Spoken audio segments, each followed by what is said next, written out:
Hola, este es un lugar para pensarnos y el día de hoy vamos a conversar sobre el lado oscuro de los psicólogos. Es importante considerar que todos los psicólogos tenemos deficiencias, limitaciones, tenemos aspectos que nos resultan complicado trabajar. ¿Por qué? Porque somos seres humanos, pues.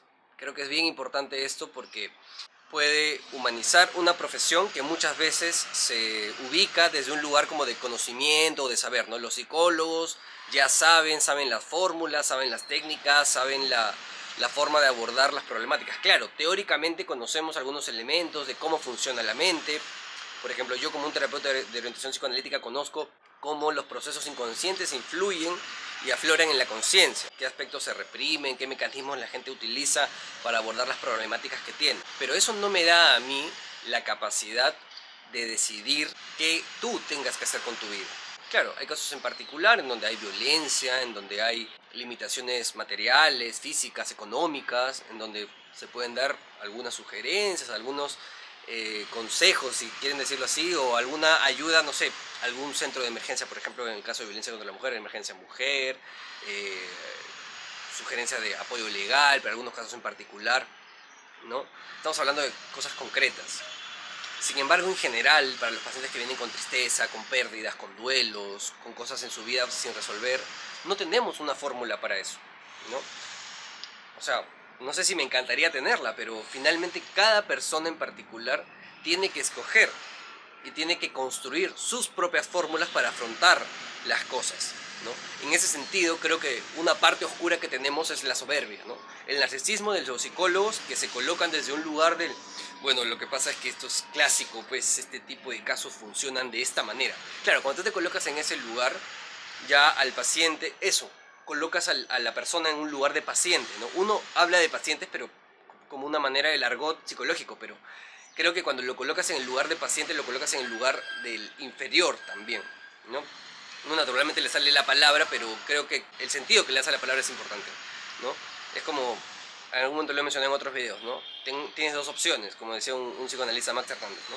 Tú puedes trabajar con pacientes o puedes hacer de tus pacientes personas, ¿no? Yo soy más del segundo grupo, ¿no? Creo que es importante trabajar con personas, ¿no? Hacer que las personas decidan y se vuelvan responsables de sus propias cuestiones.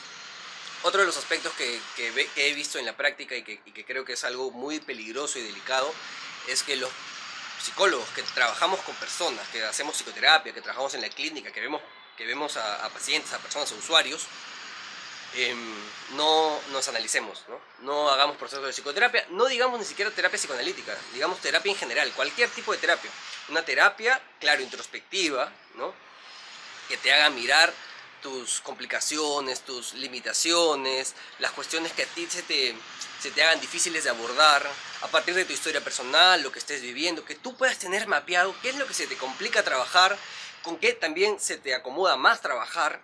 O sea, porque creo que a veces cometemos el error que hay que adaptar a los pacientes a la teoría. Entonces me viene alguien triste, que está con problemas de sueño, que no tiene mucha hambre, que está irritable tal vez, que no tiene mucha energía en el día y decimos, esta es una persona posiblemente un depresivo. Entonces, un depresivo funciona de esta manera. Y cometemos el error de colocar a la persona en la categoría depresiva y no más bien hacer que la teoría sea una guía para entender a esa persona. O sea, como una operación inversa, no hacer que la persona encaje en la teoría, sino hacer cómo la teoría nos sirve para trabajar con esa persona en particular. Esto es bien importante porque creo que puede resultar una mala praxis de la psicología, de la psicoterapia, cuando vemos a las personas como diagnósticos, ¿no? Yo creo que es el error de muchos de los profesionales de la salud que he visto, ¿no? O sea, yo trabajo con enfermeras, con médicos, instituciones, cuando he dado talleres, por ejemplo, y cuando he hecho mi CERU o mi internado, y se ve a las personas como diagnósticos, ¿no? No es, por ejemplo, Panchito Pérez, ¿no? Sino es el paciente con gastritis de la cama 5. ¿No? O sea, se deshumaniza un poco. Entiendo que hay una carga de pacientes, hay una carga de laboral, pero es un esfuerzo que también tenemos que hacer porque en teoría estamos comprometidos y es nuestra vocación, ¿no? Entonces es bien importante poder, creo, hacer ese ejercicio. Es un esfuerzo, sí, claro, es mucho más sencillo decir, bueno, tú eres un depresivo y se acabó, ¿no? Y lo trato como a todos y los meto en el mismo saco a todos, pero creo que ese no es el sentido. Creo que justamente en esta profesión, en la psicología, en el psicoanálisis, las personas son tan individuales y tan particulares que no se las puede encasillar, ¿no? O sea, creo que las categorías diagnósticas nos sirven como una referencia, y creo que deben ser tomados, y cuando uno se toma en serio esto, cuando uno se toma en serio que las categorías diagnósticas solo son una referencia, se abre todo un espectro y una complejidad, porque ves las sutilezas de la mente, ¿no? Esta persona sí tiene sentimientos de culpa, pero tiene sentimientos de culpa frente a qué, ¿no? Frente a la autoridad, pero cualquier tipo de autoridad, o es la autoridad que se parece a quién, ¿no? Que se parece a cómo funcionaba en su casa, o cómo funcionaba en la casa de los abuelos, ¿no? Este sentimiento de culpa, claro, uno dice, bueno, se siente como aplastado por la autoridad, pero a veces hay que ver la complejidad de que la autoridad, qué autoridad, porque de pronto cuando está en otras situaciones de poder también, él sí se hace respetar. Entonces no es solo con la autoridad, es con un tipo de autoridad en particular. Y ahí está la complejidad de la mente, ¿no? Yo me siento triste cuando termino una relación, pero cualquier relación, oye, no en todas tus relaciones te sentiste triste, ¿no? En este tipo en particular de relaciones, en donde parece ser que tú eras la persona que cuidaba al otro, ¿no? Porque cuando te han cuidado no estabas tan triste. Entonces ahí hay una sutileza, por ejemplo, una diferencia. Y si ponemos solo la categoría grande, esta persona no aborda las rupturas en general, ¿no? Le cuesta, entonces se vuelve como una mecanización, una forma mecánica de ver a las personas, y terminas perdiendo de perspectiva a la persona en particular, a la forma de funcionar en particular que tiene cada uno, ¿no? Cada una de las personas que atendemos, ¿no? Creo que esta profesión nos invita a reflexionar mucho y constantemente sobre cómo hacemos las cosas, sobre por qué hacemos las cosas, sobre qué hacer en cada caso en particular, en cada momento en particular, porque no es lo mismo cada sesión, por ejemplo, cada sesión que tenemos. Y eso es un poco el arte de hacer psicoterapia, ¿no? Discúlpenme mis colegas, pero yo diría, sí, puede que tengan ustedes herramientas y recursos que puedan ser científicos. Sin embargo, hay que ver cuánto eso es aplicable y aterrizable con los pacientes, ¿no? Hay investigaciones que sostienen que la psicoterapia sirve, eso lo sabemos. La psicoterapia psicoanalítica, la psicoterapia cognitivo-conductual, la gestáltica, la humanista, sirven. Hay investigaciones que lo ven, o sea, científicamente está comprobado. Sin embargo, habría que ver cuánta habilidad se tiene para poder aplicar la técnica terapéutica, ¿no? Y ese es el arte, creo, de la psicoterapia, porque hasta hay investigaciones que sostienen que aspectos orgánicos se transforman a partir de la psicoterapia, ¿no? Y tu cerebro ya no funciona de la misma manera. Hay investigaciones que lo sostienen. Entonces es bien importante poder aterrizar de manera adecuada, porque finalmente es el vínculo que generas con tu paciente, es la técnica que utilizas y cómo la aterrizas y en cada momento, ¿no? Entonces esa es la complejidad, porque finalmente tú tienes como una paleta de colores, de recursos recursos terapéuticos para trabajar con la persona, pero va a tener que ver mucho cómo los aterrizas y cómo los implementas con cada persona en particular, ¿no? Por eso no todos los terapeutas de orientación psicoanalítica somos iguales. Yo y los terapeutas de hace 50 años no somos los mismos, ¿no? Igual los cognitivos, los conductuales, ¿no? Los TREC, cada uno opera de manera distinta y tiene que ser responsable con eso, ¿no?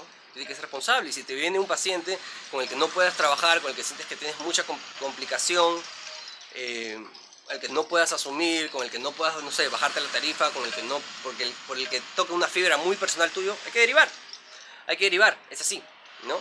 En teoría esto lo sabemos todos los psicólogos, ¿eh? Pero en la práctica, y lo vemos mucho, la gente creo que pierde de perspectiva alguno de estos aspectos que estoy nombrando. Otra de las partes oscuras que a veces también se puede perder de perspectiva es ser genuino, ser uno, ¿no? O sea, no es me voy a matar de risa con el paciente, nos vamos a tomar unas chelas, pero sí ser genuino, ¿no? Tratar de incorporar aspectos de tu personalidad a tu trabajo, ¿no? O sea, creo que es como importante, y los pacientes lo registran cuando un psicólogo, cuando un terapeuta está en modo pose, ¿no? Y a veces uno creo que tiene miedo de su propia personalidad, y desplegarla es un trabajo continuo también, es un trabajo que uno también tiene que ser como consciente hasta qué punto su propia personalidad puede interferir en el proceso. Entonces es como un punto, no diría un punto medio, pero un punto en donde se pueda desplegar aspectos de uno de manera cómoda en pro del proceso también, ¿no? Porque creo que desde la genuinidad y desde el vínculo real, auténtico, se pueden llegar a transformaciones internas, ¿no? Yo lo he visto en la práctica, creo que lo hemos conversado con varios terapeutas, que los pacientes se dan cuenta de esto, ¿no? Y con los pacientes en donde uno se pone como en modo pose, se dan cuenta, ya sea a nivel consciente o a nivel inconsciente, ¿no? Pero creo que termina siendo contraproducente para el proceso, ¿no?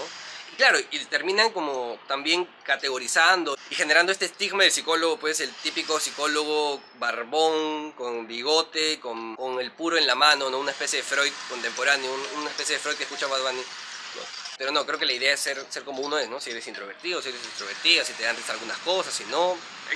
Claro, hay que controlarlo mesuradamente, pero sin dejar de ser uno, ¿no? Y esa personalidad incorporarla a la técnica. Porque finalmente somos dos personas que estamos en un encuentro en pro de comprender los procesos mentales de una y poniendo mis procesos mentales a tu servicio. Por ejemplo, una de las cosas que pasa en sesión es que alguien te está contando algo y tú recuerdas algo que te pasó a ti o que le pasó a otra persona que conoces, y eso de repente es una información que el paciente en lo que te dice no te lo está transmitiendo, ¿no? Eso se llama contratransferencia, ¿no? ¿Qué procesos inconscientes se activan cuando una persona te está contando algo, cuando un paciente te está contando algo? ¿No? Entonces eso es una información valiosa porque de repente te está comunicando algo que va más allá de las palabras. Si eso eres consciente y lo utilizas de manera adecuada, yo creo que puede ser puesto al servicio del proceso, ¿no?